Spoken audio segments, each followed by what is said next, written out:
Panelists, and what a beautiful day to be here. I also want to give a big thanks to the DSCA board. We have our board members here who work with me, and in particular, Jamie Still. Jamie is the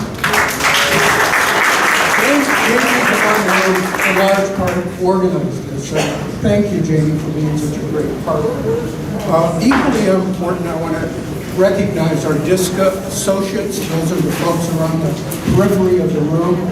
These are professionals who support DSCA financially and in their efforts. And simply put, without them, DSCA could not function. We couldn't have our newsletter, we couldn't pull off events for this. So stop by and see them. They've got some interesting advice, products, services, so please do that. This event, Building Bridges, Downtown Development and Community Voices, came out of...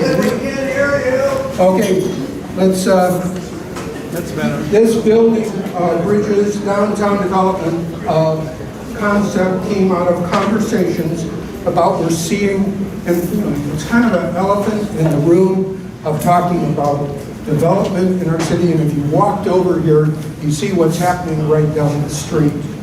So this is a conversation with some wonderful professionals on our panel from varying spheres of what aspects of development process, whether it be community activists or attorneys or land use lawyers. We put a lot of thought into this, and we believe we've assembled a panel that's going to be great. If you've been to a DSCA event before, you may know the drill. I'm going to turn it over to our moderator, Ray Collins, who has been helping us with these before. He's well known in town. You've probably seen him on TV, and he's been a wonderful addition to the DSCA team. What we do is we have a PowerPoint presentation with pre-selected questions for our panelists, and then they will answer it, then we'll move on to the next panelist. And at the end of today, we will have time for questions. So without further ado, Ray Collins, thank you. All right, thank you, David. Thank you very much. I'm Ray Collins, formerly of Fox 13 and ABC 7, and now with Caldwell Banker. So I used to be in your home 5 days a week, and now I can sell your home. In fact, I've got some clients here right now. Please stand up. In fact, I'll be passing out business cards on the way out the door. Let's meet our panel right now. First off, closest to me, Morgan Bentley from Bentley Goodrich. Steve Cover, Planning Director from the City of Sarasota. Sada Omar, partner from JetCore Companies. Deanna Sada from Burg, Simpson, Eldredge, Hersh, and Jardome. Brenda Patton, Berlin, Patton, Evelyn. And Eileen Walsh-Normile, former Planning Board Chair, former City of Commissioner Chair, City of Sarasota Chair, and Community Advocate as well. We do have some parting gifts. If you have your name in the right place, there's a raffle. We're giving away two $250 MasterCard gift cards if you put your name in the correct area. It's over there someplace? Yeah. Okay, so you got that on your way in. There's also note cards on your chair. You want to see that? If you have any questions, write them on the note card and give them to Jamie or Kathy when you get a chance. We'll also point out our sponsors as we go along the way. We thank our sponsors for being here as well. Good turnout. And thank you as well. This is an important workshop, a lot of things to talk about, and we appreciate your attendance here. All right, we'll move along here, and next is...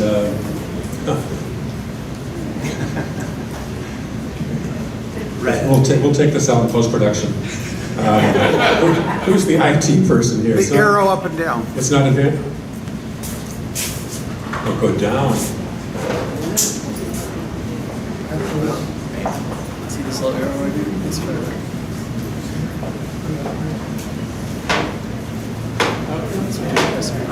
Okay. So don't use the arrows anymore? I'll try it again. Okay, there you go. Very good. Our sponsors include Acentria Insurance, I believe, where are they? There they are in the corner. Thank you for being here today. Also today we've got another very similar sounding name, Three Shore Joe Thompson here. Joe? Right. Thank you. I pronounced the name right? It's Acrisure. Acrisure. I missed my If mouth. you're a Pittsburgh Steelers fan, it's the name of the stadium. Clearly I'm not. I got this one. Hill Tannenbaum, Attorneys at Law. There you are right there. Thank you for being here. And I recognize this gentleman, Morgan Bentley, and he is our first victim we'll put on the stand here. We're actually going to lob a softball to you. Use that microphone right there, Morgan. Couldn't get an easier question. Third grade level, could you please provide a Land Rights 101 definition for us? I will. So first off, I want to thank y'all for letting me be here today. Some of you probably voted against me being in this room today, so I'm looking at you, Molly. You guys have some great, but just the people, the powerhouses you have in this room. Molly Cardamone, who's been active in the city forever, and my former neighbor. You got Joe Barbetta in the back. You got Dan Claremont. I'm sure I'm missing some people, but I walked in today and I was like, why am I here when you got all of the, and you've got, of course, another city commissioner, a former city commissioner, up on the panel. So really nice crowd. Of course, they are giving free alcohol, right? So That's what we're here. all right. All right. So what is the question? Oh, please provide land use 101. So this is going to play into a question I'm going to get later. So the United States, one of the things that frustrates people sometimes and delights other people sometimes is kind of where we start on the land use continuum. So the United States, there's a continuum of rights that you have as a landowner. You know, there's this end of the spectrum, which is kind of where the United States and Canada and New Zealand and Australia and places like that, Japan, that's where they are. On this end of the spectrum, you have China, communist Russia, and some other things. And then you have people in the middle. So like Nordic countries, for instance, when they do land banking. So when they have zoning issues, they don't have to go in and explain why they need to do a project. They just have to ask if the government is willing to sell them the land. And it's up to the government, right? It's that simple. Now, there are a lot of cons with that, which is the government owns all the land and doesn't have to give it to you. And then there's other things that are kind of in the middle between us and, say, Great Britain. So Great Britain has land like ours, but they also have 999-year leases from the Queen. Has anyone been to England and seen an advertisement that says like 900 years left on the lease? And you wonder, wow, that's not even Marina Jack has a 900-year lease. So that's kind of land use 101, and I think that that is where everything we're going to talk about today devolves from, because everything that we're talking about is a balancing act between the rights of those landowners as individual landowners and the rights of society at large. Period, full stop. You can talk about zoning till you're blue in the face, but that's all it is a balancing act between those rights and everyone else's rights. And where you fall on that continuum is really where the money's made. Put it simply. Good. How can community voices most effectively advocate for smart, compatible growth? Well, raise a lot of money. You think I'm kidding? Look, this is like, how many people have ever built a house? Right. At some point in building the house, did you ever look at what was actually being built and say, that didn't really look like what I saw on the plans? Anyone have that experience? All right, I know I did. Think of a zoning code as building, it's not a house, it's a city. So that zoning code is like your plans that you sat down with your contractor with, and you said, we're going to map out what this house is going to look like. Well, that's what a zoning code is. Well, more specifically, a comprehensive plan, I guess. That's what this city is going to look like. The more time you spend at the front end, the less mad you're going to be at the back end. And I'll give you some specific examples. So the city of Sarasota did a really thorough, comprehensive job in trying to put together a unique and forward-looking comprehensive plan. They did. Was it perfect? Oh, raise your hand if you think it's perfect. All right. But there were some great ideas in there that turned out to be really bad in practice. So for instance, and this is my opinion, it's not, my friend Brenda may disagree, But before that plan came into play, it was very restrictive. Every single step of the way was very restrictive. And so one of the ideas was, look, some of these things, it makes no sense to have a public hearing on. Do we really need a public hearing to decide whether a sidewalk should be 6 feet wide or 5 feet wide, right? And like, do we really need that? And so we built in a lot more flexibility for planners and staff people who are experts in their field. You know, I don't think the public can design a utility system very well, and so we don't need to have hearings about how to build a sewer system. So they built in a lot of flexibility. That's a good thing. It's also a bad thing, because what happens is there's a lot more about the Sarasota Code now that you guys never get to say grace over. And I'm not picking on the View, but I think the View is a very famous example of things that came out of the ground perfectly to code,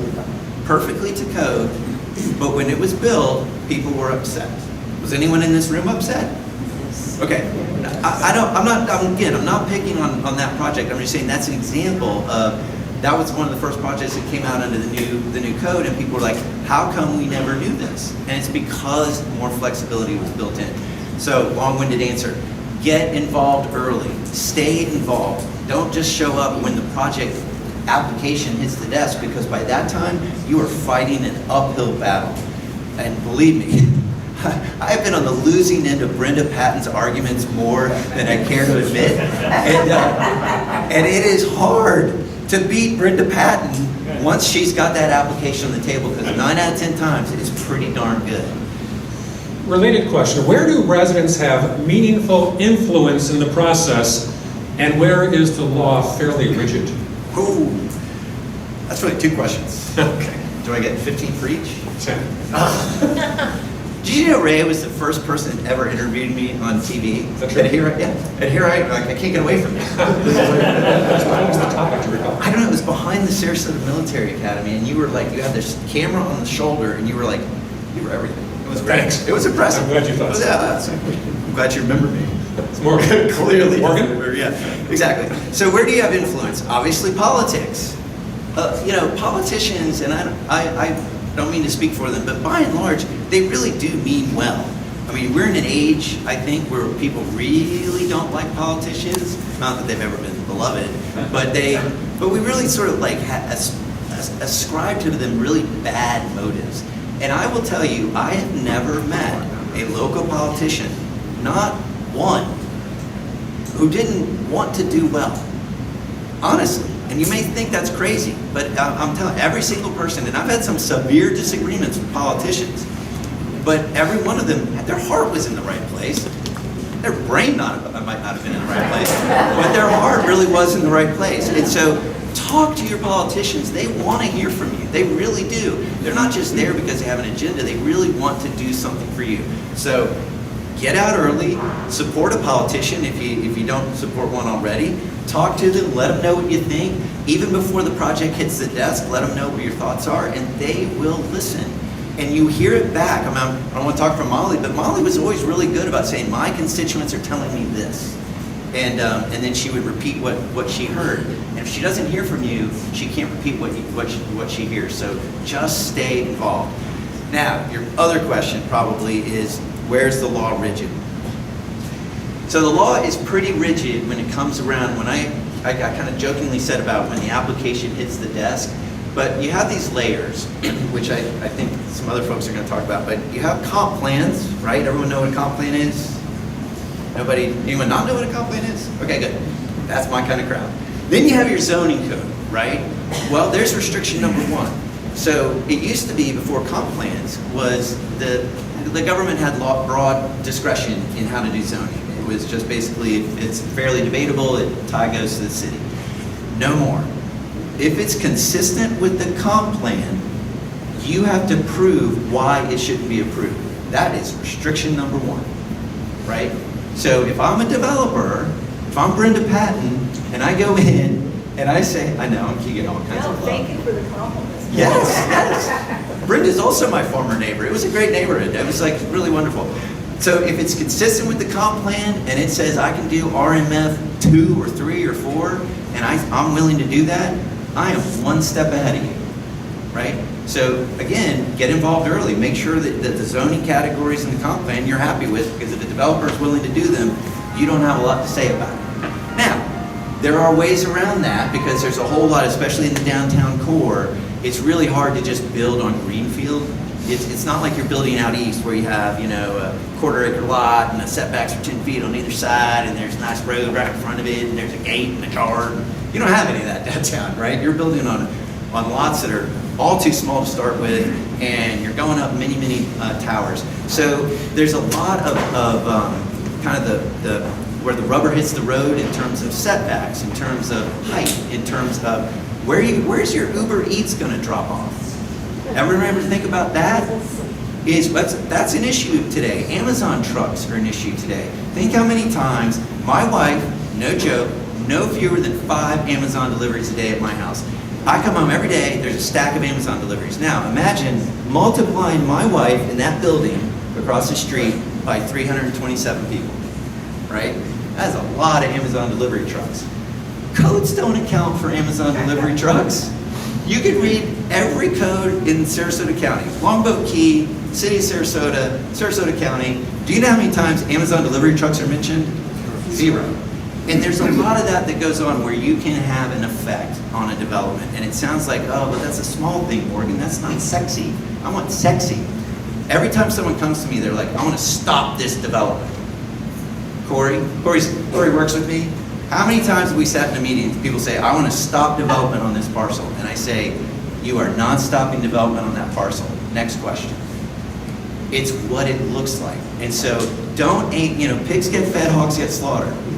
Right? Anyone ever heard that phrase? All right. You go in thinking you're going to stop development dead cold in its tracks, you're going to lose. Especially if Brenda Patton's on the other side. Go in there and try to be the reasonable voice in the room and make it like, hey, if I lose but I get this and it's better, try to make the project better. That's where you can have some influence. Make the project better. Staff is willing to listen. City of Sarasota, I know I'm excited, I'm sucking up to the city commissioners here, but the City of Sarasota really does a good job, some would say too good, of looking over projects. Has anyone here ever submitted a project in the city? Okay. Have you ever done one in the county? How different is the DRC at the county versus the city? It's easier in the county. It is easier in the county, and that's a good thing and a bad thing, depending on which way you're looking at it. In the county, you sit around, there's a big group of people, they tell you what you need to know, you're in and out, it's all very interesting, and off you go. At the city, these projects go through DRC 2, 3, 4, 5 times, right? And how detailed are the reports that you get from the DRC? They're like single space, 11-point font. I have to put my things on, my readers. And then I have to ask someone what it means. So get involved early, stay involved, and don't give up. If you really don't want a project to look like it, you just have to stay with it. It's a marathon, not a sprint. That's what I tell everyone. So hang in there. Very good. I'm going to say one name to you. Give me your first reaction. Urban planning consultant Andres Duani. Okay. You just opened your first cappuccino store. That was was anyone there when he said that?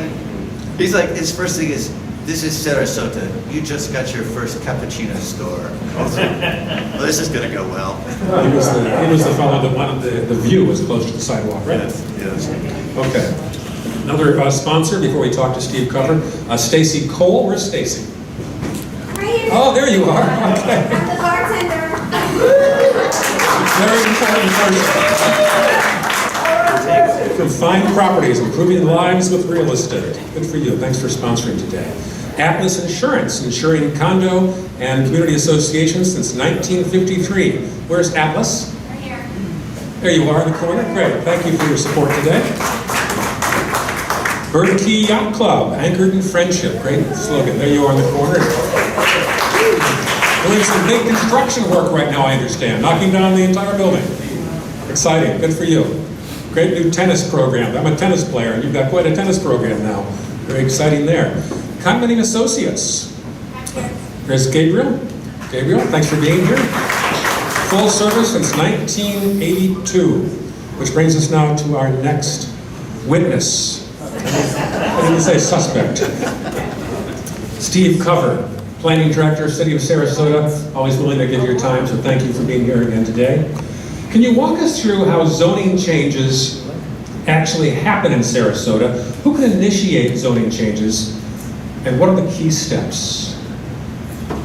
Okay, thank you very much. First of all, I feel a little intimidated tonight. I feel like a Ford Escort parked between a foreign race car and a Morgan Bentley.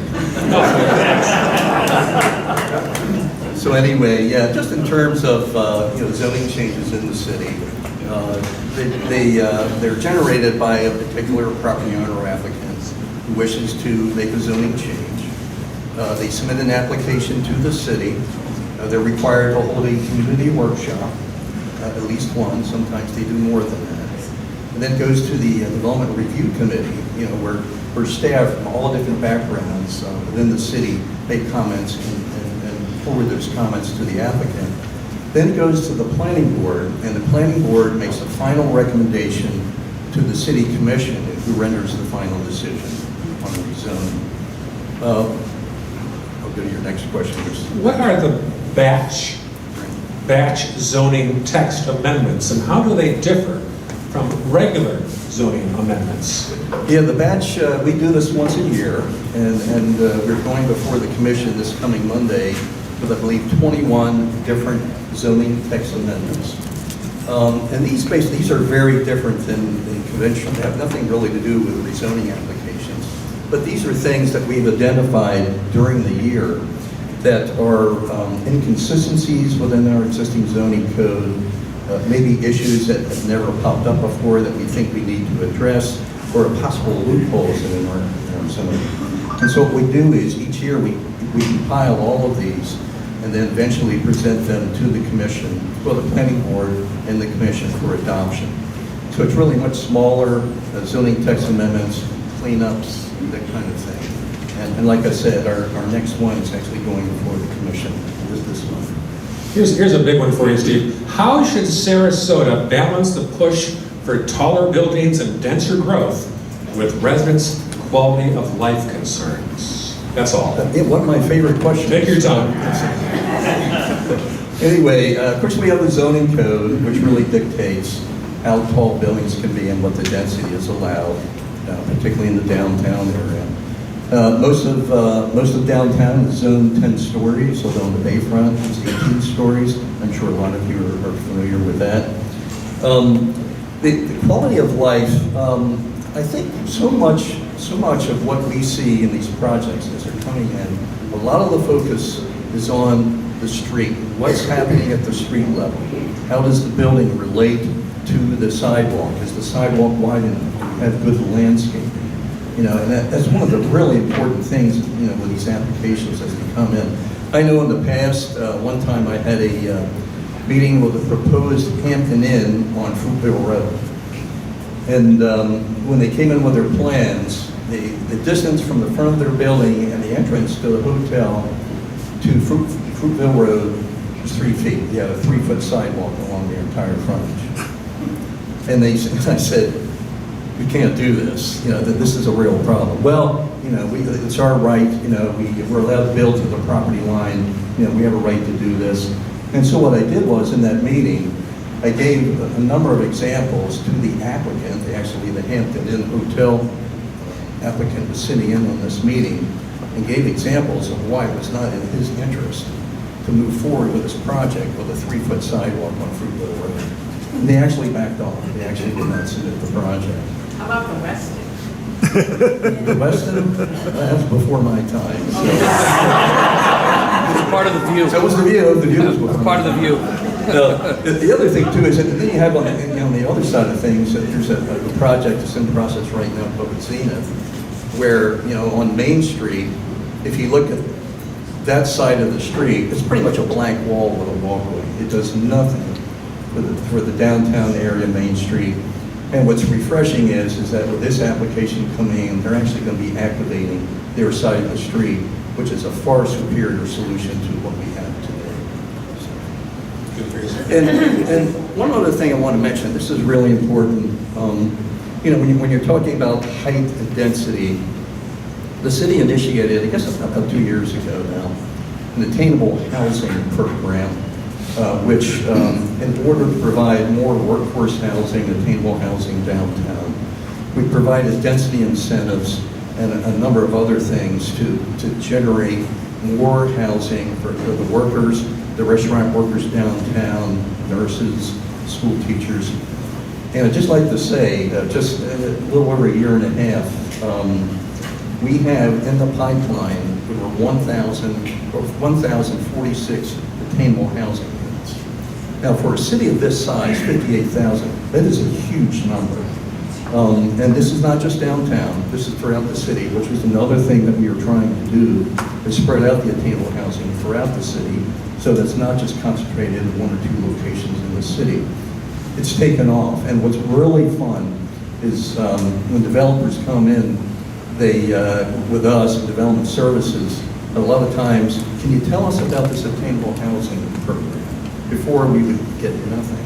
Now they're asking about it, they're interested in it, and we have 27 projects right now that are in process that are going to be generating 1,046 units. The other thing is, we can see the momentum building. There's tremendous interest in this. It's also, what I think is kind of fun about this, it's created a spirit of competition, not only between the private sector developers, but also the nonprofit developers. They're starting to realize, actually, they've got a little competition too. And what's interesting is they're all coming in with projects, small, medium, large, provide attainable housing, in addressing the quality of life. I think that's important. Well, it's only a 25 square mile city, 25 or 26 square miles, all those projects. 10 years ago, you'd say the Rosemary District is where it's all going. Where's the hot spot right now in the city? What's your crystal ball say? Yeah, well, certainly the Rosemary District is still hot. We're starting to see a lot of activity on North Tamiami. Downtown and heading east on Main Street, out towards the end of Main Street, and out towards the end of Fruitvale, we're seeing more activity there. So it's really starting to generate throughout the city. I'm glad to hear you say North Trail, by the way, because anytime you bring folks from the airport and start heading toward downtown, you're like, this is changing, don't worry. Well, I know when I first got here, I came down for my interview about 8.5 years ago. I got picked up at the airport, we're driving down North Tamiami, and this is the main entrance into Sarasota. I said, what is going on here? Yeah. And they said, don't worry about it, we're going to be working on this, and we have. And I think the other thing too was interesting was the Bay project, which I think everybody recognizes now. Wow, this is really turning out very well. I know when I first got here, we turned into the parking lot of the Van Wezel, and I'm looking at over the bay, this spectacular view. And I said, is the city planning on doing anything here? Oh yeah, we're just starting to put a group together to look at what eventually we call the bay. And so we pulled up behind the Van Wezel, and there's the loading dock. I said, this is the most beautiful loading dock in the country. Yes. Looking out over the bay, spectacular view. I'm from Buffalo, and they built federal housing on the waterfront there. What is the updated Downtown Sarasota Master Plan's role in future downtown development? What is the timeline for completion? Yeah, this is a major initiative that we're moving forward with. Very exciting. The Downtown Master Plan really is a document that's making recommendations for the future of downtown Sarasota. And as a lot of you probably know, we're looking to update that. We're in the process, and I'll give it down just a little while. I know a little while back, Andre Stwani did our first downtown master plan, and he's very proud of that. I saw him at a recent planning conference, and I said, Andres, we're looking to update the downtown master plan. And he said, you don't need to do it, it's already perfect. It's already perfect, but what you do need to do is make your drinks cheaper downtown. Drinks cheaper, yeah. Okay, Andres. I thought you said that. But anyway, so the timeline is November 3rd. We put out a solicitation for consultants to work with us to prepare the update for the downtown master plan, whose applications are due November 3rd. After that, the selection committee will review those, narrow those down to 3, maybe 4 finalists. Those finalists will have an opportunity to speak to our ad hoc committee, and then the final selection will be made with the recommendation ultimately going to the commission for final selection of a consultant. And then after that, there is going to be and we're requiring this, there's going to be a tremendous effort to reach out to the community for public input and ideas and recommendations. After that, probably looking at 1.5 to 2 years for it to be completed. Last question for you. Building height in Sarasota is tied to the comprehensive plan and requires a supermajority of the city commission to change. Do you think this safeguard is working as intended? Yes. Keep going. We got more time on the meter. Okay. No, I think it is working. Let's say meters. I think it is working. It's really a good opportunity for the city commissioner, elected officials, when you're talking about something as important as that, to look at it very closely. And this is not just a simple majority issue. It really should be a super majority. Okay. Thank you, Stephen. You may step down now.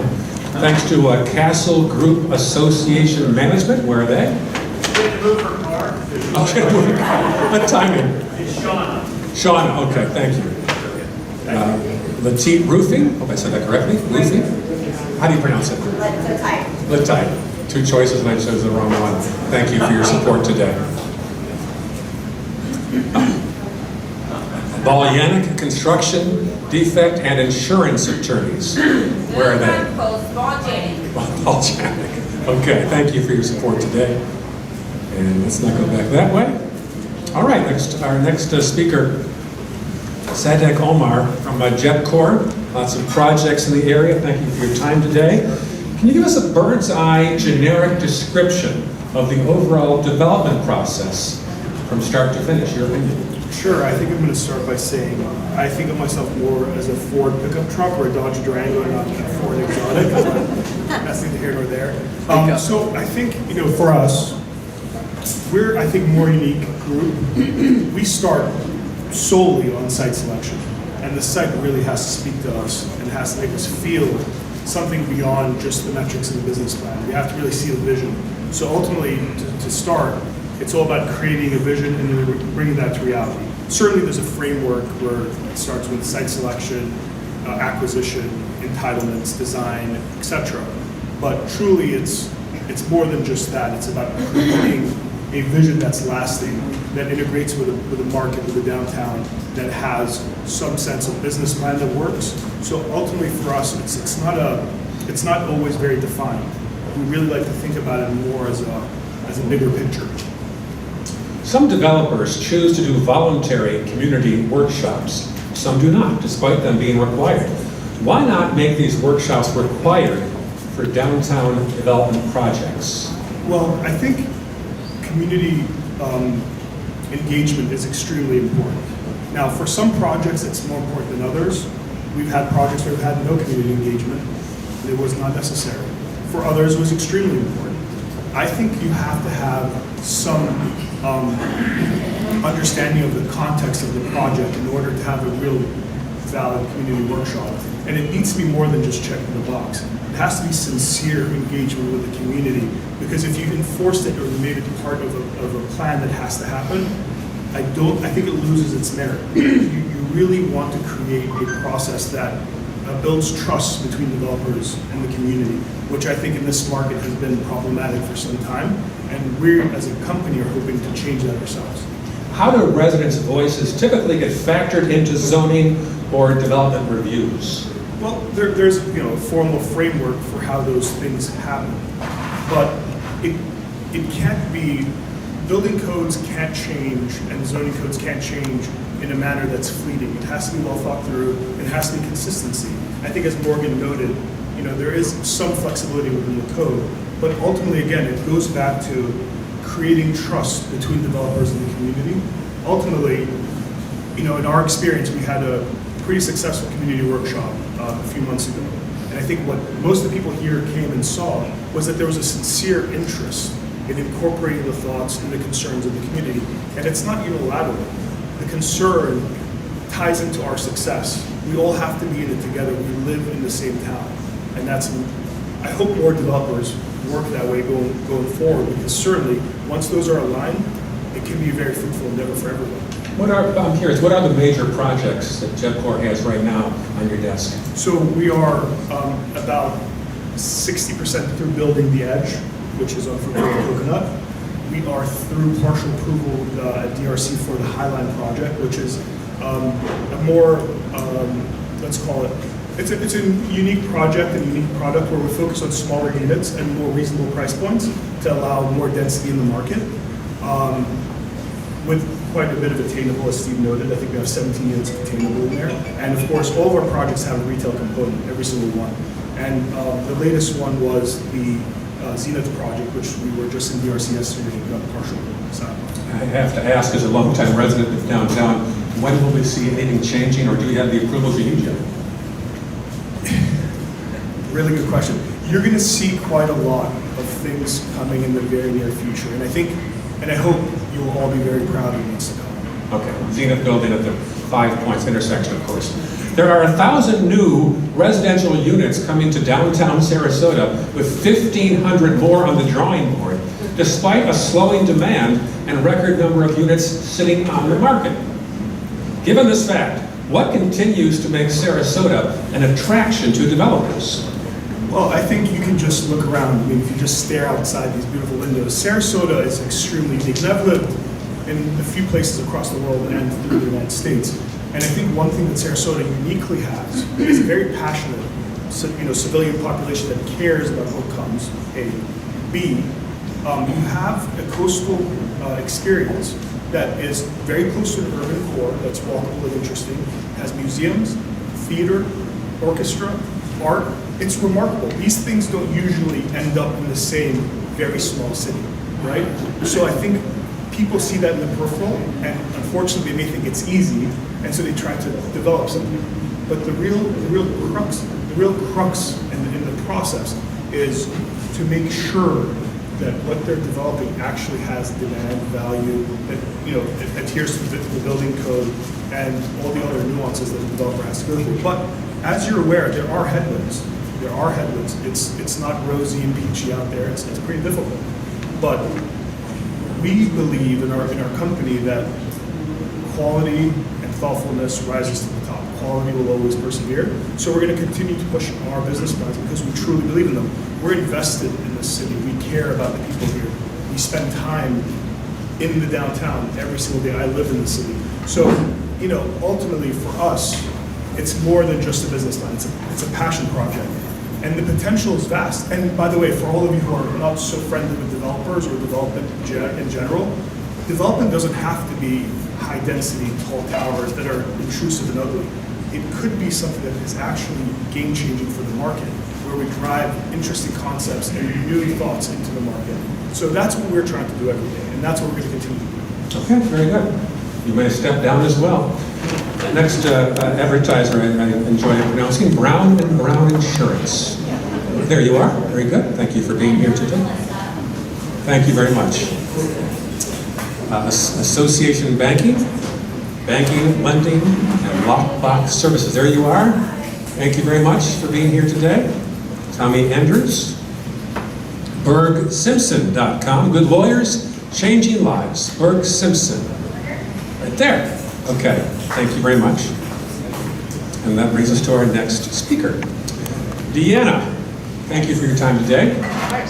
Bonus density came into play about a year and a half ago. There's been some discussion about 15% was too low and perhaps should be revisited. Where do you see this going legislation-wise? Okay, well, thank you.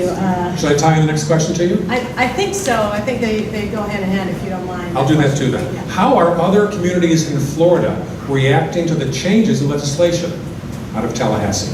Great. Well, good afternoon, everyone, and thank you again for having me. We did touch on bonus density already a little bit earlier, and so for those of you who may not know, essentially developers are allowed to build with more density, sometimes up to 4 times the amount of units, or they may go up higher than the zoning limit requires if they provide 15% of those units as affordable housing, essentially. I mean, that's the generic version of it. Obviously, there are a lot of other parameters around it.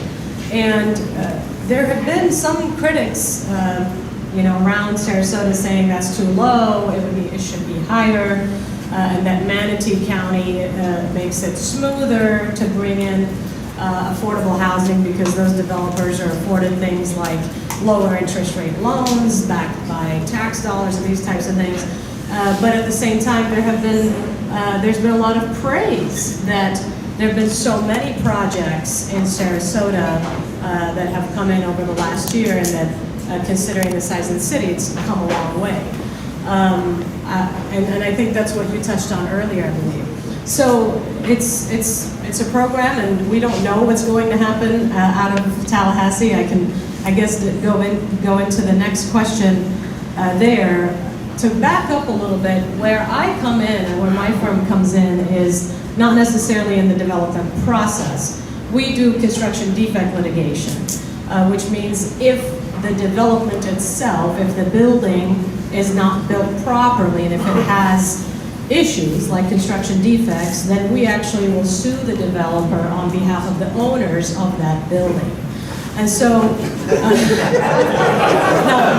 hang on. So the caveat here is what I'd like to say is, development is not a bad thing. I completely agree with you, but bad development is a bad thing, right? And so we could have, you mentioned earlier, I believe, we could have a beautiful plan. You could sit with the greatest architect and greatest contractors and build a city and say, we want that here and all these beautiful things. But if they're not built properly, then you move into your homes and you have problems. And so I think the biggest issue that we have had come out of Tallahassee recently, which developers may disagree with, they may think that's a good thing, is actually in the last couple of years when legislation changed what essentially the homeowner's rights, we were talking about homeowners' rights, to pursue a developer if there are construction defects. And they made it more stringent. Instead of you having to prove that they violated the building code, you'd have to prove that there was a material violation of the building code. And they cut the timing for which, or during which you can bring a claim if there is shoddy construction. Now again, having said that, it is very, very important to have and to demand good developers in our cities, right? We need that standard to be a high standard.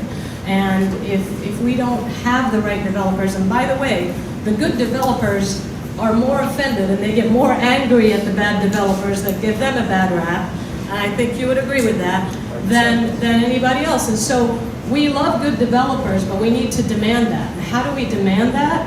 Well, unfortunately, we can't let legislation continue to take our rights away to pursue the developers who do cut corners, because they have been more and more and more in the state of Florida.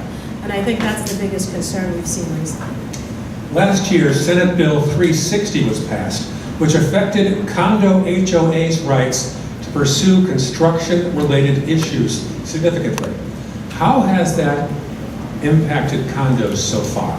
Yes. So the ones that were grandfathered in before the Senate bill took effect still had the ability to bring in a lawsuit against the developers who did not build their building in accordance with the plans or the building code within the 4-year statute of limitations period. But for those who have not done so yet, have not filed a claim yet, essentially your statute of repose, which is that 10-year ultimate deadline period, has been cut down to 7 years. And you now, instead of having to prove that the builders violated the building code, you'd have to prove that they materially violated the building code in order to bring that cause of action. That, again, makes it more stringent for homeowners. The unfortunate reality here is we're not worried about the good developers. The good developers are going to do good work, you're going to have great buildings, and you're going to live happily in those in those buildings. We're worried about the developers that make something look very beautiful on the outside, but do not do good work with their subcontractors to ensure that you live in a good and safe structure. And for those of you who are here in a new building or a new community, you really do need to keep an eye out on that stuff, because your time limit is now a lot shorter, and it's become even a lot harder to pursue those rights. And so just, you know, there's going to be more of an impact in the near future.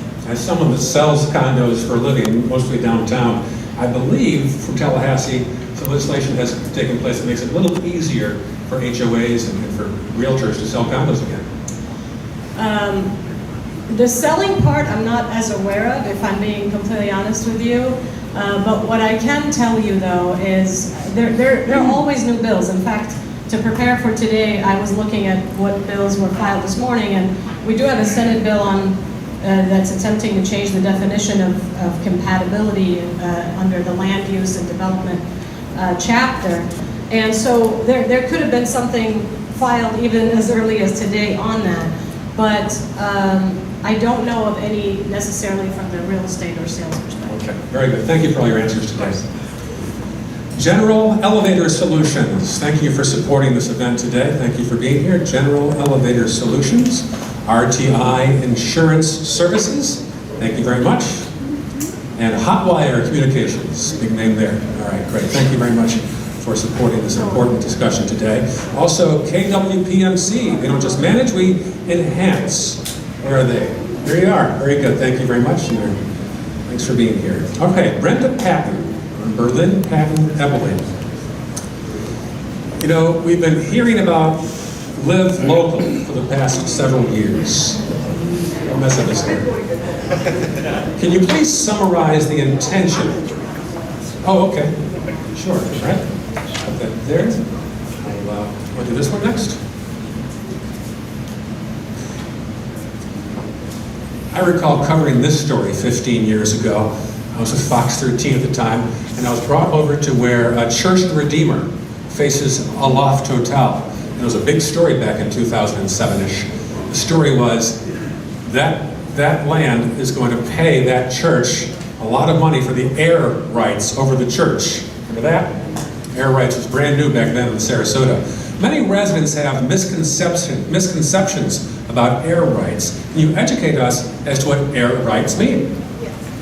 Yes, and thank you very much. Yes. And thank you very much for having me here. I appreciate it. I'm actually in familiar surroundings. I mean, Morgan's right. I'm a land use lawyer, so I primarily represent developers. In fact, I'm the lawyer for all of the Coulter's condos on the Quay, the redevelopment of the Hyatt, the boulevard across the street, a lot of them downtown, the Miramar, several condos on the Quay, you know, the St. Rita's on Longbow Key. So that is the work that I do. And also I'd like to say, contrary to what Mr. Bentley said, I don't always win. I lost one time, and I lost. Only one. One time. I lost once, and he won. He beat me one time, so I don't always win. Now, it sounds like I've been sort of pegged as the developer's lawyer, and thank goodness we have a very good developer here on the panel as well. But I want to tell you, I came to Sarasota in 1989, and I'd been here for a couple of weeks, and I thought, well, you know, I don't know what kind of town this is. I was working for the county attorney office. I was the acting general counsel and the deputy county attorney for 8 years for the Sarasota County Board of County Commissioners. That's why I came to Sarasota. So after a few days, I thought, I'm going to go downtown and see what this town's like. I went down Main Street about 7 o'clock, and I went, oh my God, I made a terrible mistake. You could have had tumbleweeds blowing down the street. There were no lights on, no restaurants, nothing was going on. Nobody was walking on the sidewalks. I thought, oh my gosh, I made a terrible mistake. So I'm one of those people that thinks now we have a very interesting, vibrant active city. And I totally agree with the comments that I've heard, particularly Mr. Cover here. The real litmus test for a downtown is the sidewalk experience, the pedestrian experience. If you can make that vibrant and interesting, you'll have an interesting community. The heights of the building, the density, and those kinds of things, they're not the most critical factors. Anyway, having said all that, I do want to say, as you know, I represent mostly developers, and they want to do a good thing. They want the community to like their project. They try. I usually give with the developer when they're looking at the land before they actually have a real concept, before the details are developed. And they want you to like their project. They want the community to be happy with what they're doing. They're trying to do a good thing. Because guess what? They have to sell those units after they're constructed. So anyway, there are lots of good developers. I think the ones I represent try very hard to do the right thing. Now, I do turn some down, that's the truth, but I'd say 90% of the developers I know are trying to do the right thing, and I think I'm very happy with the result in downtown Sarasota. Now, to go to your question about air rights, in a lot of hearings, the neighbors will come and say, you're blocking my view, that building blocks my view, the city has to turn it down. Well, the law is very clear on that point. An individual, a property owner, has no legal right to protect the view from their building. You have no right, no legal right whatsoever under the common law and the general law of a protected view, unless you're a riparian owner on navigable water. That's a whole different situation that does not apply in this downtown area. So when you get up and complain, those of you who are hearings hear me often go over the cases that say, you don't have any right. If you want to protect your view, the courts say, buy that property next door, save it, get an easement for that view, protect your view legally. But other than that, you have no protected interest in the view. I think that takes care of that. Should I ask the next question for you? Attorneys sometimes say, if you don't like the zoning, change it. Realistically, how easy is it to do that in Sarasota? Well, that is something, when I sat as legal counsel to the Board of County Commissioners, I said that often during hearings. When people were complaining, and hi, Molly. Molly's my name. People were, and she's rolling her eyes at me, okay, Molly. But when the neighbors are complaining that they don't like something, but it complies with the zoning, I would tell the commissioners, your job is to follow the code. If you don't like what's being presented, but it meets the code, you have to approve it. If you don't like it and want something different, change your code. Now, we did hear from Mr. Cover and some of the others comments about how you can do that. A citizen can initiate an amendment to the zoning code or to the comprehensive plan. I've initiated lots of them. Now, I am a land use lawyer, but you can find a part of the code you don't like and type out what you'd rather it say, and then go over to the city and meet with the staff and talk about it, and then you can file that, pay a filing fee, fill in some forms, you can file it as an application to amend the comprehensive plan or the zoning code. So if you don't like the provision, change it. I mean, I do it frequently in my practice. Residents often argue that small design improvements, like a slightly wider building setback, create a better pedestrian realm, which in turn makes a project more valuable to the community and potentially even the market. But developers are only required to meet zoning minimums. How can communities effectively make the case for going beyond those minimums? Okay, first of all, I wouldn't call them minimums. I would call them development standards, and they're not necessarily minimal. But yeah, sometimes small design changes can make a big difference to a community. So I do agree with many of these speakers here that you need to get involved. and let the developer know. I mean, working on the Hyatt redevelopment across the street, a group of neighbors came and approached the developer and said, we want to save these palm trees, we want to do this, we want to do that, we want to do that. And he said, oh, I think that's a great idea. We'll do it. So we have amended the plan for the Hyatt to accommodate, and some of those people in the room here today, to accommodate what the neighbors wanted. I find in my projects, the developers very often are happy and anxious to hear input from the community. Once they pay the architects and the civil engineers and everybody else to totally develop it, they're not happy to hear the big changes you want then. So I agree with the comments, get involved early, come to the developer, tell them what you think would make it better, because going hand in hand to the commission, the developer and the neighbors with something that you worked on together is a far better process. So, you know, again, you can initiate your own comp plan amendment, and I think I covered that.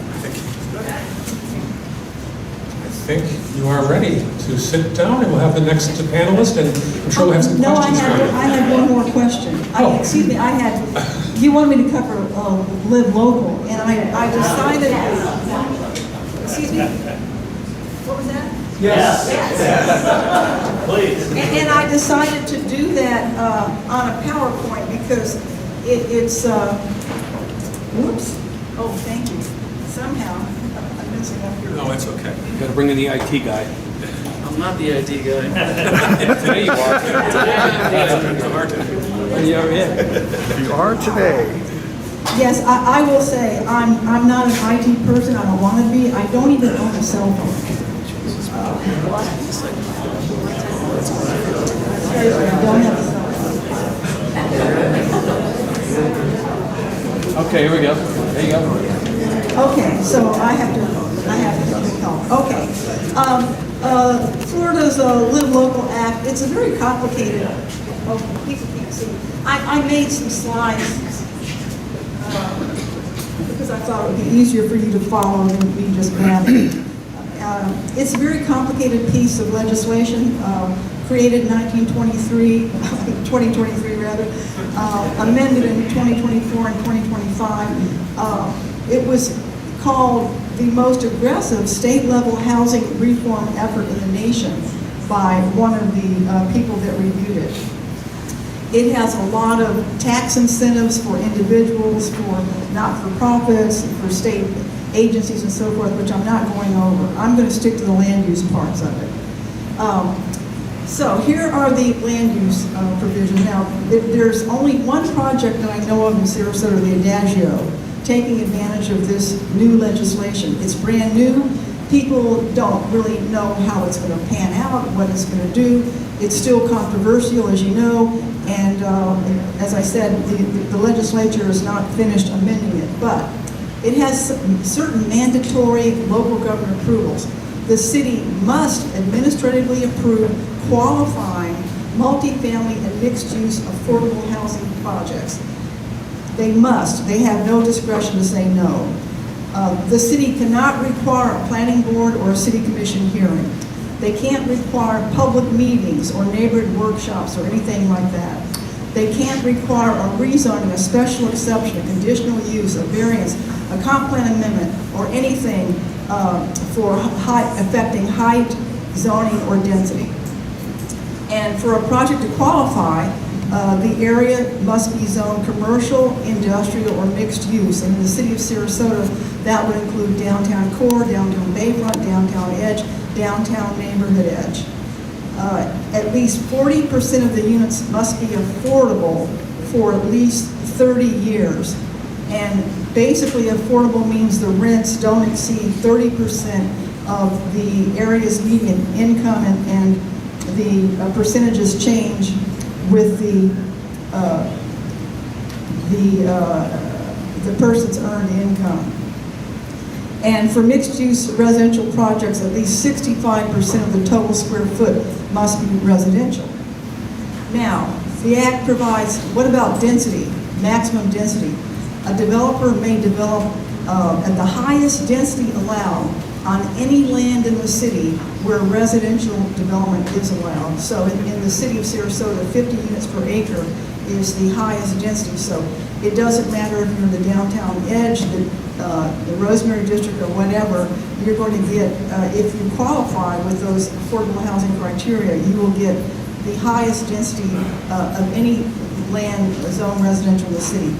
The height, the city may not restrict height below what is allowed within 1 mile of the development. And that's why Adagio and others that may come along can have height up to 18 stories, which is the downtown bayfront zoning, because whatever the height is within 1 mile, you can go that high as well. And floor area ratio, that's a way of measuring commercial development. The city may not restrict floor area ratio below 150% of the highest currently allowed. With historic structures or structures in historic districts, the city may restrict height to what's allowed within 3/4 of a mile. And they may require compliance with local regulations for facade design, which you have an historic preservation code that does that. As long as these conditions do not affect the height, the FAR, or the density, they'll get that height and FAR and density no matter what the code says. And for parking, the city must reduce parking by 15% if requested by a developer, and if the development is within 1/4 mile of a transit stop, which is a bus stop. Now, other city regulations, other than the height and the density, which are going to be automatic, they get it. City can't prevent the height and the density. But other regulations, such as setbacks, parking, and landscaping, and so forth, the developer must comply with those kinds of regulations. That's why you see Adagio going through a number of development review committee processes. The development will be approved administratively without a public hearing, without citizen input. That's what is allowed. But so they do go through DRC to make sure that the development does comply with the other setback, parking, landscaping, and so forth. And in the 2025 regulation, there was another one. It's called YIGBY. Yes, in God's backyard. This is not mandatory, it's discretionary, but the city may approve affordable housing on property owned by religious institutions, regardless of the underlying zoning, if 10% of the units are affordable. So anywhere in the city, regardless of what the zoning is, they could take advantage of these, the height and density and so forth, as long as 10% of the units are affordable. So that is, Adagio is the only one. So that is the regulation in a nutshell. Can you go back? With that Adagio, what's different about that? Well, Adagio is coming in, it's the only development in the city of Sarasota that is taking advantage of this state legislation, the mandatory Live Local Act. So, State versus city? correct. They are coming in under the state act, which prohibits the local government from denying them the height and the density that I just, they get maximum height, maximum density, no matter where they are, the city can't say no. And it's administrative, it doesn't have to go to public hearings. Thank you. Just for clarity. Okay. The city can't interfere with that part of it. But can the city say that we require that these little houses, whatever, it has to be part of the main structure so that you don't have high end and then the ghetto? Well, the discrimination between income levels. The legislation provides that they're supposed to be integrated. Right. But frankly, it's all brand new. What does that mean? I don't know what it means. So the city could say it's not integrated, it's a separate building. Yes, they could say somehow your affordable is not integrated enough with the market rate units. Right. But again, no one's done it. The city, Sarasota has one project going through development review, and we don't know how that's going to end up. All right, Brenda, thank you very much. You're welcome. Lots of information there. All right, former city commissioner, Morgan, if you don't mind the shoulder. Don't use it, Morgan. Eileen, you are a former city commissioner. You are seen as a community advocate, a voice for residents. Eileen, what are some of the biggest concerns you hear voiced by residents with regard to new development? Good evening, everybody. Thank you for being here. I am your rebuttal. So, let me talk about the top concerns of neighbors. You can't hear? No. Sorry, can you hear better now? Yes. Okay, I have to kind of swallow the microphone. What are some of the concerns? The concerns start with a concern that their concerns are not being considered. What's the first thing you look for? Well, you could start with language. How many of you have heard the term NIMBY? You know what it stands for? Not in my backyard. Thank you, you know it. You know, the next time you hear it, what you have to say to yourself is, well, I guess that guy who used the term NIMBY has no further argument to make. He has nothing substantial to add, so he's just gone down into the pool where he uses names. Nicknaming people is not a good sign. It's especially egregious if you hear it coming from a planning board member or a city commissioner, and I have heard that. That's extremely concerning because you know what? It is their job to hear people's concerns. What else are they concerned about? I have a list.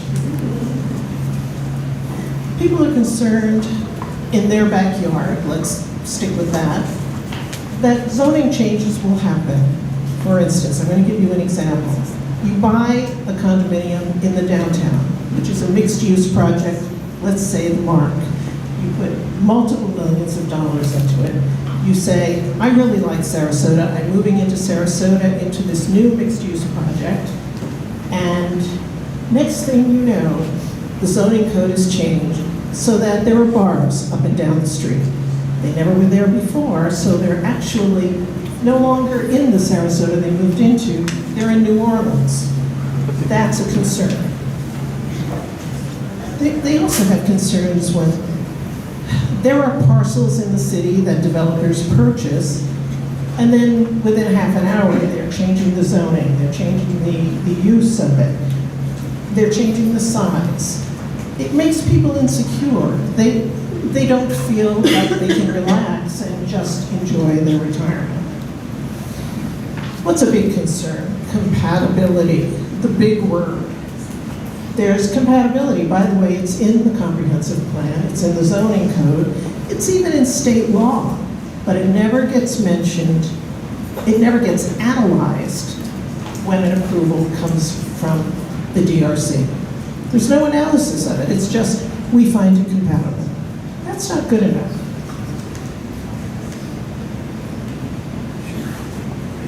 Has anybody heard of proffers? Proffers are promises, excuse me, that developers make in order to gain the approval that they're seeking. How many times have these proffers been enforced by the city? Plenty of times not. They kind of fall by the wayside. Let's talk about Selby Gardens. They had proffered at one point, years and years ago, that they would not use the rainforest for any kind of events, and lo and behold, they were using the rainforest, but people forgot what the proffers were. There's also the time that developers will come in, and I love you all, really, I do, that developers will come in and proffer something, and the decision makers rely on that proffer in order to give the approval. And then they're back in 6 months later saying, you know, about that proffer, we really need to change it, it doesn't work. And nobody is aware of it, and they often get that taken care of.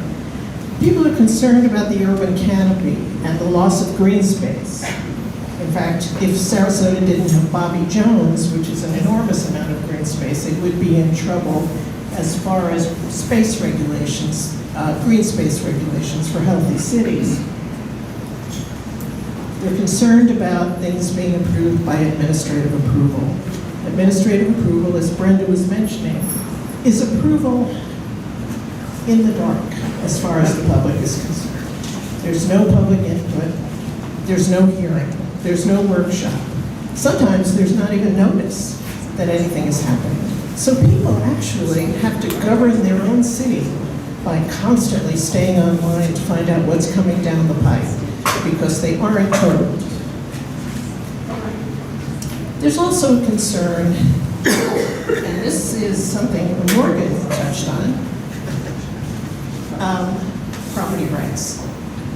You hear a lot about property rights. I bought this piece of property, I have the right to do what I want with this piece of property. I can go right out to the border. Let's all think about the Obsidian. Are you familiar with the Obsidian? I know Morgan is. Let me read you from the zoning code, section 6102H, in case you want to look it up. It is not the intent of this zoning code that each zoning lot must necessarily be allowed to develop to the maximum intensity theoretically permitted by the applicable regulations. You don't have the right to develop it. If there is a reason that this will not work, like you don't have room for the garbage chute, or you don't have room for the fire station you have to have in these big buildings, then you cannot develop it to the maximum ability. So those are only a couple of the concerns. Given how much density developers are being granted, is 15% affordable housing enough to meet community needs? For attainable housing, you're talking about. 15% for attainable housing. 15% affordable housing. Well, it's kind of used interchangeably, but I know that the city uses attainable. Well, just one second. We work together, even though. The answer is 15% enough? And I believe the answer is no. There's an incredible deficit and need for attainable housing. A 47,000 unit deficit in the county. We don't have figures for the city that I'm aware of, but the city makes up a very large percentage of that. You have to keep in mind, excuse me, you have to keep in mind that it's generally accepted that for every 10 units you build, you need one attainable unit. That's just to tread water. That is not to do anything with the deficit. It's just people who will move in need service workers. You need nurses. You need firefighters. You need people to serve you dinner when you go to a restaurant. All of these people need a place to live, and the more people that move in, the more of these service workers we need. So let me give you an example, and bear with me because there's a lot of numbers involved here, but I don't know how else to do it. The zoning code, and correct me if I'm wrong here, please, Steve. The zoning code in the downtown district allows 4 times the density if you put in 15% of attainable housing. So is that enough? I just told you 10% would tread water for that, for 100 or for 200. In the downtown zone, that 15% does not apply to the entire building. It only applies to the bonus units. So if they went the full way to 200 units, currently you're allowed 50, 4 times you'd be allowed 200. There would be 22 units that would be created by that particular building. That's 15% of 150. However, that is only 11% of the total building. So you're not really doing anything for the deficit, while you are, on the other hand, turning over what is really a public asset Density is of great value to anyone who builds a building like that. Now, just to give you an example of the difference between the developer attorneys and this attorney, I have a foam board. I see we get along here. We do indeed. But not only do I have a foam board, I have a pointer. And I do apologize that you can't see over there, I didn't know, but I'll explain. I was just talking about a 200-unit building, but most of them aren't quite that big. Let's say 100 units. Let's say they only ask for 100 units. They're allowed 50. 50 are the bonus units, that's 100. 15% of the bonus units is 7.5 attainable units. 7.5 attainable units is only 7.5% of the entire building. So we're underwater here. But wait, here's a fun fact. The attainable units have to be priced at 1/3 of them is allowed to be from 100 to 120% of average median income. 1/3 of them is 80 to 100, and 1/3 is below 80. The problem is the third that goes up to 120% average median income, which is, by the way, $129,000 for a family of 4, or $100,000 for a family of 2. The formula used to calculate the rent, when you look at it, it's actually market rate. In fact, I went on the computer yesterday and put in 1-bedroom apartment, and I could be living at city side for less than the allowed amount of the attainable unit. So let's take out that 1/3. That would be 2.5 units, and we're left with 5. So we've now built a building with 100 people in it, 100 units in it, and we got 5 attainable units. Effectively 5% of the total, and there's a little picture here of a guy drowning. Thank you, Brenda. Well done. Very good. I need one more question for you, and then we'll go to audience questions, okay? When residents push back on new development, what's usually at the core of their frustration? Okay, now I base this on my experience on the planning board. What is really at the core is lack of trust.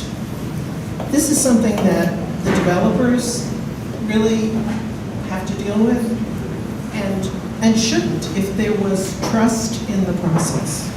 There's lack of trust in the process, lack of trust in the city, lack of trust in the behavior of developers and their attorneys, with the exception of the 2 here.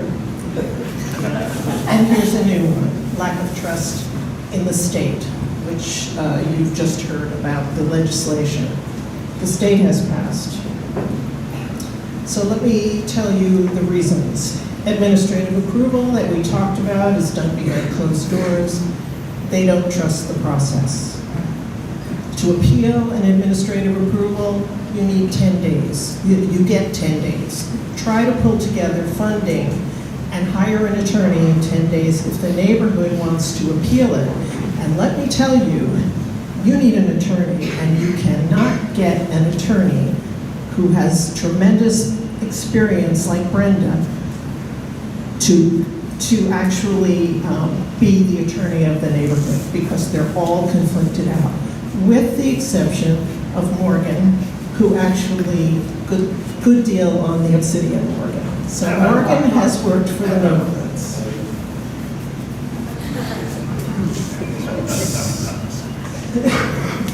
That funny.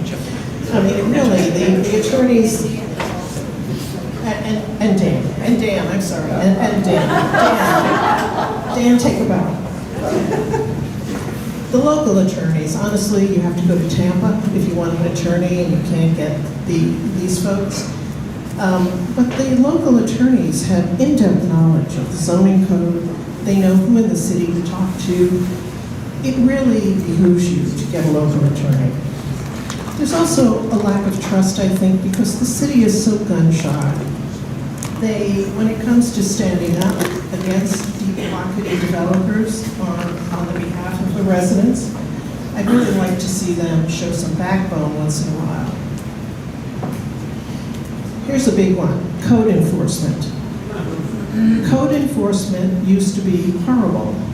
It's improving, but still it's complaint-driven. So it's up to the citizens to actually file a complaint. And a lot of the citizens don't know that a profit isn't being followed. So that's a problem. Traffic studies. Traffic studies are easily manipulated. In fact, a citizen who had the time and the knowledge has had 2 applications pulled probably in the last year because he figured out that the traffic studies were done incorrectly. And please don't even get me started on the quay. The question is, do we need an ombudsman? This city should not be reliant on the citizens to tell them the traffic study has a problem, or that code enforcement isn't working. Now, that's all I have time for, Very good, thank you. and the others are state laws, which I think we've already covered. We might cover some more in the questions right now from the audience. And can someone turn this down a notch now, maybe? No, I think I'm echoing. We'll have some about 4 or 5 questions from the audience, and we've got some prizes to give away. So there's your carrot and stick to hang in there. No one has addressed the I word. What's the I word? Infrastructure, both above and below the ground. This might be for you, Stephen. Water, sewer, stormwater, air quality, road network, transit walkability. Most of our roads are failed levels of service. US 41, for example, also floods during rainstorms. It all needs to be addressed, not ignored. This one for you, Stephen? I can take it. Yeah. Okay, Mark. Mike's down there. Can I use yours? Yes. So I'll tell you one thing, concurrency. Remember when we had it? Anyone remember concurrency? Okay, so concurrency was exactly that. What concurrency said is if you're going to build a project and you're going to build 1,000 or bring 1,000 trips a day to your project, you have to build sufficient infrastructure to accommodate those 1,000 residents or whatever it is you're building. Seems like a good idea, right? Anyone think it's a bad idea? If you were in the Florida legislature, you thought it was such a bad idea that you made it illegal for municipalities and counties to require concurrency for projects. I'm not making that up. Your legislature, the people you elected, passed a law that said concurrency cannot be required of developers, period, full stop. Siesta Promenade was built because concurrency was not allowed. Is everyone following me on this? Okay. So when I was up here earlier, I was saying pay attention and get involved. Pay attention at the state level too, because every time they sit down, they are passing bills of preemption. And they just can't help themselves. And they say the government closest to the people is best until they're in the Florida legislature. And then it's in Tallahassee it's the best. And they are regulating, like, how many can you change your zoning code if you're in the path of Hurricane Ian, Debbie, or I'm forgetting what's the Milton. Yes, good Lord. And they're passing Live Local, which is an astonishing, maybe it's the best thing since sliced bread, but it's an astonishing preemption of local power. And so if you believe the government closest to the people is best, you better start talking to your legislatures yesterday.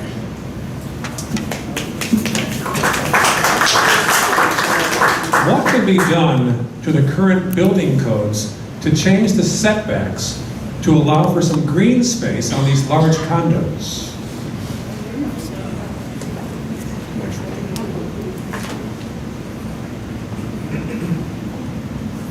Yeah, I would say to that, you know, if that's the wish, and if the city commission wishes to move forward with something like that, it would result in the city introducing zoning code changes to make those changes. To add to that, I think adding one more note, I think it goes back to being involved. In our project, in our community workshop, we heard loud and clear that there was a concern specifically addressing this issue. And we met with our engineers and our designers, and we were able to set back a portion of our building substantially in order to allow for more open space and green space. So I think it echoes what you're saying, Louis. You have to get involved, talk to the developers. We're not angry at you, we enjoy talking to you. It should be a collaborative process, so get involved. And I just wanted to say one thing too. You know, I don't like a lot of these regulations, but you know, it's a regulation, so we have to follow it. I'm not here supporting the local legislation where the legislature has usurped the local authority in lots of areas. But as far as a lot of these code provisions, like the setback, maximum, you know, 0 to 10 foot setback on a primary street and things like that, I don't like them. But that all came from the Dwani plan. Andres Dwani developed the master plan for downtown Sarasota, and all of those requirements that you don't like downtown, which I don't like a lot of them, are designed to produce a very active streetscape. Dwani said if you walk down the street and you can put your hand on the plate glass window and see what's going on inside, you can see people dining, you can look at the shops. That creates an active streetscape. You go up 2 stories and you're required to set the building back 12 feet. That, you know, that setback is supposed to provide more light and air for people on the street. A 12-foot setback and a 0 to 10-foot street setback, to me, is not much of a setback, but that is the Dwani plan. And unless the comprehensive plan and the zoning codes are changed, that's what you're living with. And just to add, there's something we're dealing with right now, which is formerly Senate Bill 250, which is now Senate Bill 180. It was state legislature introduced to address those communities that were hit by hurricanes and storms. And currently, the city of Sarasota is under the jurisdiction of this bill until October 1st of 2027, in which we, the city, cannot introduce any zoning change or any comprehensive change that's more restricted than what we have right now. The perfect example was the interstitial space ordinance that we had adopted by the commission to prevent the excessive distance between floors for buildings downtown. Well, the state introduced this bill and made it retroactive prior to when that bill was approved by the city. And so essentially that interstitial space zoning text amendment that we introduced and got adopted does not exist. And we can only reintroduce that at the earliest right now, October 1st of 2027. During construction staging, why does the city allow developers to close public access sidewalks, parking lanes, travel lanes for the benefit of the developer who builds out to the lot line? Are you against it? Go ahead. Oh, you're welcome. Well, you know, this is really more of it's a construction-related question, more development services, but I'll try to address it. Every project is required to submit a construction plan for their project that is reviewed by our building department and development services. And then once that's adopted, the contractor has to follow that construction plan. And as far as any deviations to that, I really can't. That's fine. Thank you, Steve. Morgan, you touched on this briefly. The difference between legislative hearings and quasi-judicial hearings. Okay. Wow. A bunch of nerds. Okay. So basically, one's more restrictive than the other. How's that? So a legislative hearing is basically within the discretion of the board that's making the decision. So it's for lack of a better term, it's a policy decision. It's a big, broad, 60,000-foot level decision, and the policy-making board is given a lot of deference and space to make that decision. And they also have fewer rules. They can talk to you about it. So when you get into the quasi-judicial side, there are rules about how much contact they can have. The rules about that contact in quasi-judicial are such that the county won't usually even talk to you on a quasi-judicial hearing because they don't want to get in trouble. It's not actually that restrictive. All it says is if on a quasi-judicial matter, if you talk to a commissioner, the commissioner has to disclose that you talked to them and what you talked about. But that's really awkward, right? It's like, you kind of look like, I don't know, just, it's awkward. So a lot of commissioners say, I can't talk to you. The quasi-judicial is more like a judicial process where you have to meet certain marks. You have to meet elements of whatever code it is, and you have to provide competent, substantial evidence related to that element, or you don't meet that code. So basically, you have quasi-judicial, sort of big picture, and then you have, legislative, sort of big picture, and then quasi-judicial is more specific and evidence-based process. Any questions? Good, Professor. Very nice. I was just given a question on an index card involved Brenda and Eileen. 2 questions within the card. Could you paraphrase it? Could you paraphrase the question to you respectively and offer an answer of some sort? Thank you, ladies. Okay, I think I'm reading this correctly. How is it determined that like-kind finishes needed to be patterned to or created for the Adagio? Well, first of all, I don't represent the Adagio, but the zoning code does have site plan criteria, and you are supposed to have finishes that are compatible, you know, with the surrounding development. So they do look at the type of finishes, whether it's stucco or brick or whatever. That's a code requirement that it be compatible with the adjoining development.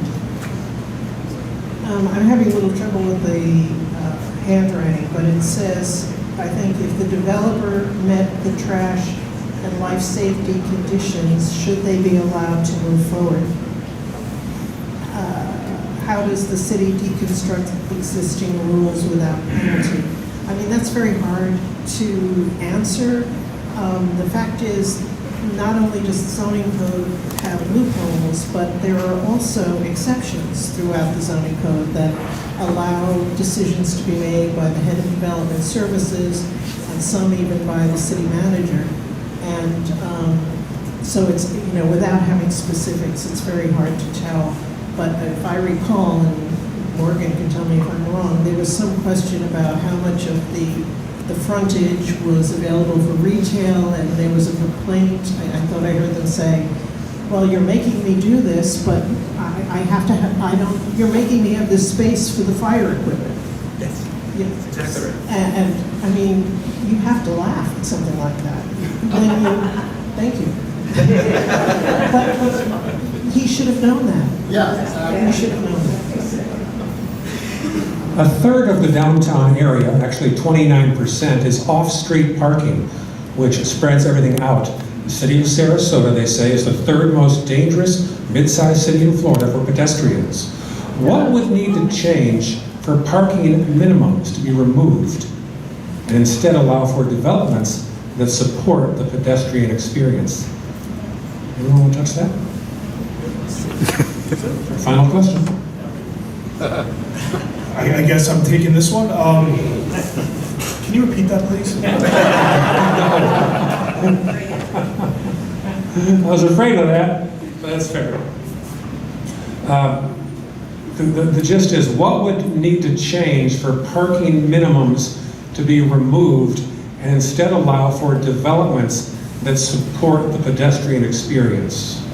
Well, I think, if I understand it correctly, I think what the core of the question is multimodal transportation. And I think for this city to continue to be, I think, as interesting from a pedestrian standpoint is to not have it be so reliant on vehicular traffic. I think you have to have, you know, whether it's buildings that have their own golf carts for transportation or a transportation of golf carts within the area, which I've talked to a few of the DSCA members here in quite a bit of detail. The Breeze bus helps. But I think for us as developers, there has to be some requirement for parking. People have to end up, you know, having somewhere to park. but it has to be thoughtful enough that it can interact with the general public in a reasonable way. For instance, at the Zenith project, we will have public parking underneath the building. They'll be valeted. And the reason why we valet it is to create that experience where it's not a daunting thought to get there, park, and then go have dinner. We want it to be an active, fun, interesting downtown, and that's what we hope to be. I just wanted to add something to that. That's another one of those balancing the interest, because you may have read the newspaper I did within the last week or so, an article about the Complete Streets project, and on Main Street, for example, the proposal is to eliminate about 100 parking spaces so that there will be, less vehicles and more pedestrian experiences. But the merchants are going crazy because losing 100 parking spaces can wipe out some of those marginal businesses. People drive downtown, they don't see a parking space. Some people just go home or they go to the mall. So it's a balancing thing. For sure, but as all developers, when there's a need, we'll try to find a way in conjunction with that need. So we have been cognizant of that demand, and we hope we can suffice by creating public parking spaces that are potentially a revenue source for the developer, but also provide a service for the downtown. Well, this has been a wonderful afternoon, wonderful discussion. How about a big hand for our panel?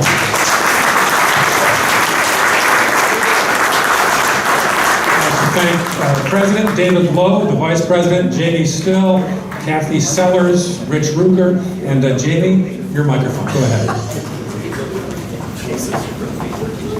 Okay, so everybody who was kind enough to give their email to our wonderful sponsors tonight are entered to win one of two $250 MasterCard gift cards. So, and you know what, Morgan, why don't we just let you do that?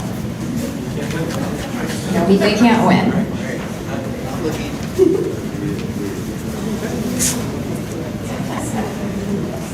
All right, so it's 844073. Must be present to win. Okay, next.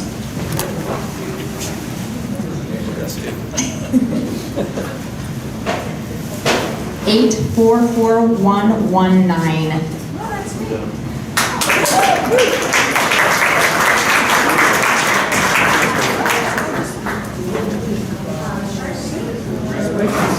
Thanks, Morgan. 844082.